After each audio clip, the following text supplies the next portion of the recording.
Good afternoon, ladies and gentlemen. It's about quarter past three.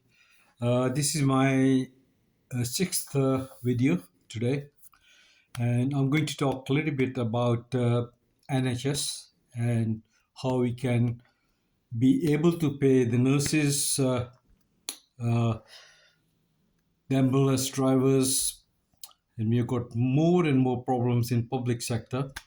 Let's go back in history when NHS was formed. Labour formed it, I think, in 1950s or so. It is a very old system. It is cracking from every angle, and now we are in deep debt in NHS. That is why the government cannot be able to pay the nurses the full amount they're asking. We have rebellion in rail. We have other problems in this country while the government is interested to pay Ukraine forces. There is a solution for all this. Solution is simple. We need to privatize public sector as much as we can. We start with NHS. We have hospitals all over the country. We can use those as a private industry. Similar to Bupa, we have a model of that. Let's say we have a hospital here, Queen Elizabeth Hospital, where I worked. It's a big hospital. We have got neurological floor on the seventh. Then we have got heart, and we've got the biggest kidney flow in Europe in that hospital. We can utilize all those facilities.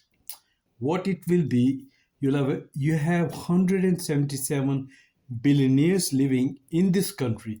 We can use their resource instead of putting pressure on the government, which is trying to maintain all those immigrants who have come in and taking the money which me and you who have earned our earnings all our life, paid the taxes and so forth, to spread the butter on the slice of bread.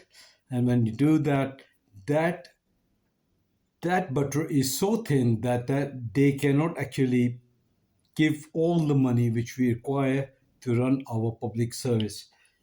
So my idea is this: we have 177 billionaires in this country. We can use their income to run NHS. It's very simple. You have floors of layers of floors in QE. Each floor has a different category of medicine. Any billionaire could just hire one floor and the staff which is already working in those premises.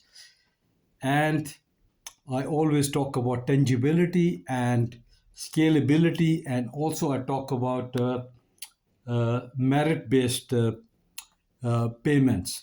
You can see in the industry 6.5% pay rise in private industry, 3.4 in public. We can change all that by just privatizing each and every floor on Queen Elizabeth Hospital, just an example. Okay, so there are 7 floors. It will cost only, let's say, running for a year, half a billion each. So altogether, we have about 5 billion cost running that hospital, paying the wages which the nurses want, paying the doctors which they want, and we'll have all this palaver going on finished right there and then. The other thing is we won't be paying the national insurance cost. We will have more freedom. We will have our liberty. We can select and pay for the doctor or the consultant we like. At the moment, what's happening is all the old people who should be in an old people's home are occupying the beds in the hospitals because they have nowhere to go. And this is public service, and public service is obliged to keep them somewhere, and they put them in the hospitals. That is why we do not have enough income coming in. No new blood is going in there. The staff is shortage, the staff cannot get enough money, and so forth. When you have private sector people going to actually invest and in their doctor and so forth, you can have bupa cover, you can have other covers, insurances and so forth. They will be paying for their service, but because they want to, not because government wants to.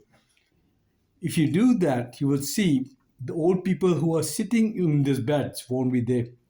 They will be either dead or not taken care of. That's their problem. We cannot look after everybody.